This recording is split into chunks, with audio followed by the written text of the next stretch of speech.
Medina Munawwara रसूल अल्लाह की हिजरत के बाद ईमान, मोहब्बत और कुर्बानी का मरकज बन चुका था। लेकिन इसी शहर में छुपे थे कुछ लोग जो जाहिर में दोस्त दिखते थे मगर अंदर से फितना बुनते थे। ये यहूद के कबीले थे, बनु नादिर। बनु नादिर के पास मजबूत किले थे, उनके पास दौलत और असलहा बहुत था।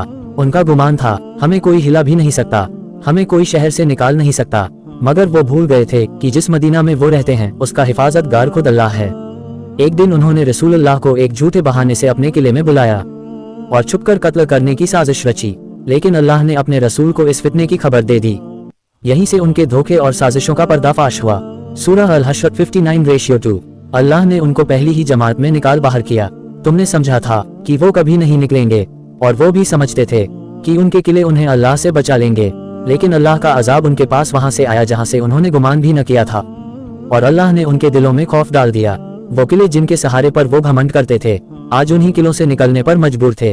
वो घर जहां तकब्बुर था आज उन्हीं घरों को अपने हाथों से गिरा रहे थे। पूरा मदीना उनकी रुसवाई का मंजर देख रहा था। सूरह अल-हश्र 59:3। ये इसलिए था कि उन्होंने अल्लाह और उसके रसूल की मुखालिफत की, और जो अल्लाह की मुखालिफत करे तो अल्लाह की सजा उसके लिए सख्त होती है। बनु नादिर सोचते थे कि उनकी ताकत, उनकी दौलत और उनके किले हमेशा उनको बचा लेंगे, मगर कुरान साबित करता है कि जब अल्लाह का फैसला आता है तो सब कुछ बिखर जाता है। आज भी जो अल्लाह के दीन के खिलाफ फितना बुनते हैं उनके किले, उनके महल, उनकी प्लानिंग सब अल्लाह के एक फैसले के सामने बिखर जाती है। कुरान हमें याद दिलाता है जो अल्लाह और उसके रसूल की मुखालिफत करेगा उसके लिए दुनिया में रुसवाई और आखिरत में अजाब है। ये था बनु नादिर का वाकया और किसी हद तक आज की भी सच्चाई। एक मिसाल की फितना कभी बाकी नहीं रहता।